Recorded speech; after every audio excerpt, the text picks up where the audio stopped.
Bonjour et bienvenue à notre méditation. Aujourd'hui, c'est le 6 juillet et nous commençons aujourd'hui notre premier pique-nique biblique au bord de la mer ici sur la côte basque. Nous faisons cela depuis quelques années en juillet et en août, en été. Et voici un résumé de ce que sera notre méditation au parc, à la forêt de Pignada, à Anglette, cet après-midi s'il ne pleut pas, parce que le ciel est un peu couvert. Donc, les pique-niques sont annulés, mais la méditation restera sur la chaîne YouTube. Et donc, le thème de cette année, c'est la miséricorde de Dieu. Et notre première leçon, c'est dans Luc 1, verset 78, grâce aux entrailles de la miséricorde de notre Dieu, en vertu de laquelle le soleil levant nous a visités d'en haut. Très intéressant. Nous allons trouver ici entrailles de la miséricorde, très bien d'ailleurs traduit dans cette version. Parce qu'il s'agit ici des intestins. Nous parlons de cœur, à aimer quelqu'un de tout son cœur. Ici, c'est aimer quelqu'un de tous ses intestins. Très intéressant, très poétique, n'est-ce pas? Aimer les gens de tous ces intestins. Ici, c'est Dieu qui a une miséricorde tellement profonde qu'ils vont utiliser donc ce terme qui parlait de profondeur, justement, les entrailles. Et donc, en fait, c'est grâce aux entrailles de la miséricorde que l'agneau a été offert pour le sacrifice. Vous allez voir ça dans le cantique de Marie, dans Luc, mais aussi dans ce cantique de Zacharie, qui est très intéressant, qui est très long, qui est très prophétique, comme celui de Marie aussi. Et nous voyons que c'est grâce à cette miséricorde que Dieu va mettre en place un projet éternel pour le salut des personnes. Et c'est grâce aussi à cette miséricorde que le Père va rentrer dans une alliance avec le Fils pour le salut des hommes. Donc le Père et le Fils dans cette alliance éternelle pour le salut des hommes. C'est grâce aussi aux entrailles de la miséricorde de Dieu que dans le temps très précis, le Christ se révèle ici, sur cette terre. Paul appelle cela la plénitude du temps.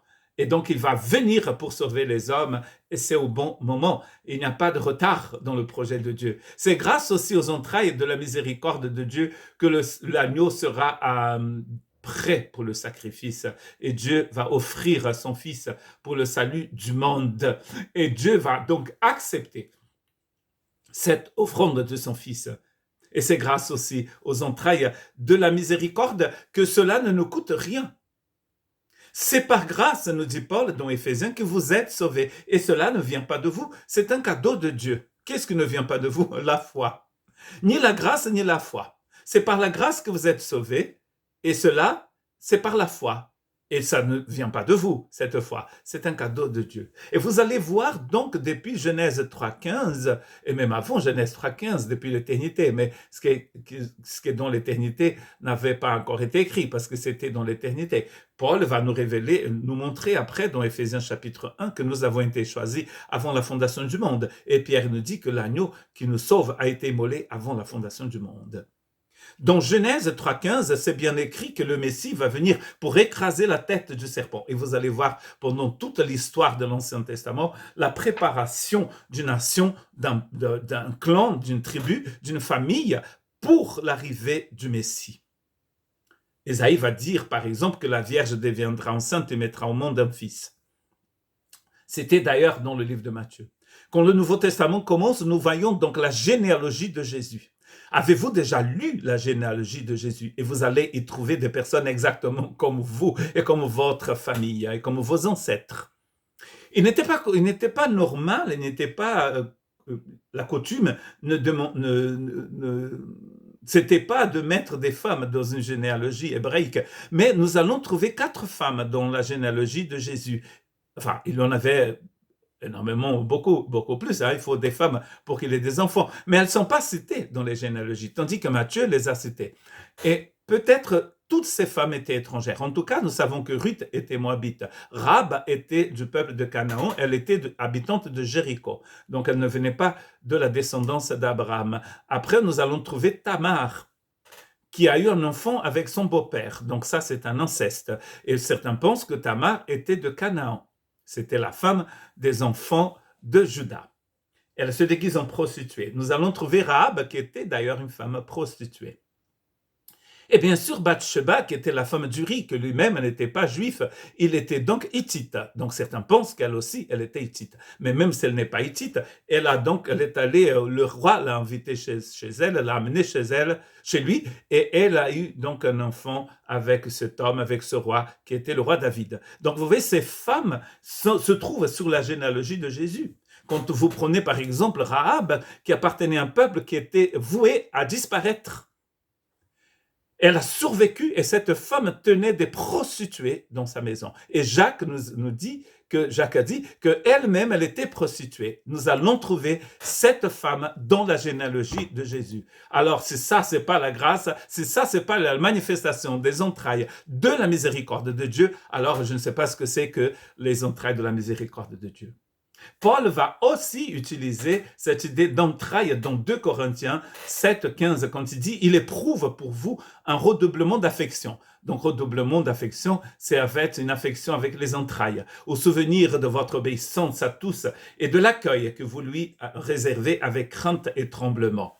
Très intéressant, il va aussi utiliser cette idée d'entrailles dans Philippiens 1, 8. « Car Dieu m'est témoin que je vous chéris tous avec la tendresse de Jésus-Christ. » Chéri, ici, c'est d'aimer quelqu'un avec ses entrailles. C'est comme cela que Dieu vous aime, avec ses entrailles. Et qu'est-ce que Dieu va faire? Dieu va faire un miracle incroyable. Il va amener son fils ici, né d'une vierge, dans une famille comme je viens de vous décrire, avec des rois corrompus, avec des femmes étrangères, ce qui n'était pas trop catholique pour l'époque.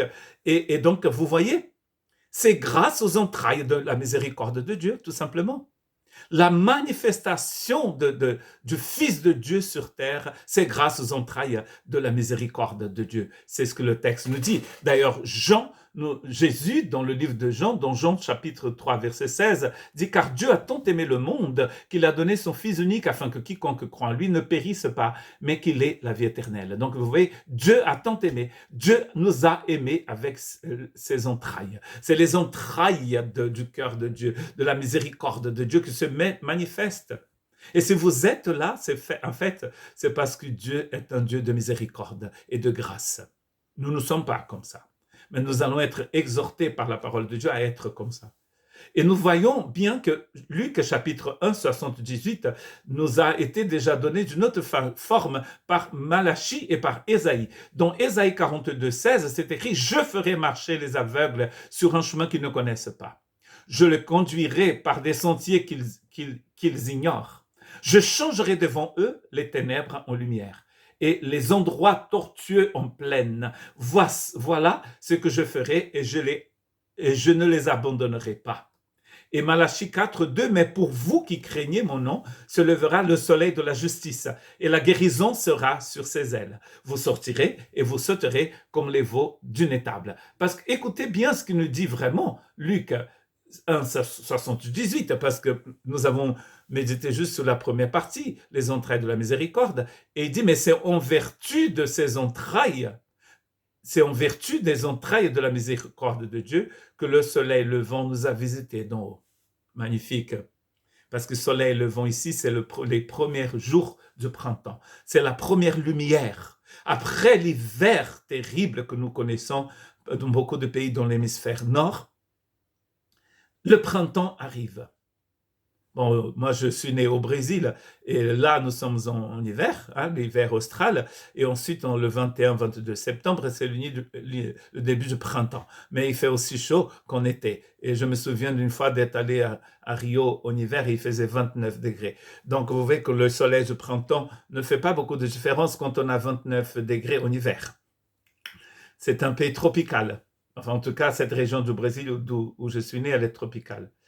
Mais vous imaginez dans un pays où il fait très froid, en hiver, et quand le printemps arrive, la neige fond et la lumière arrive et le cœur se réjouit.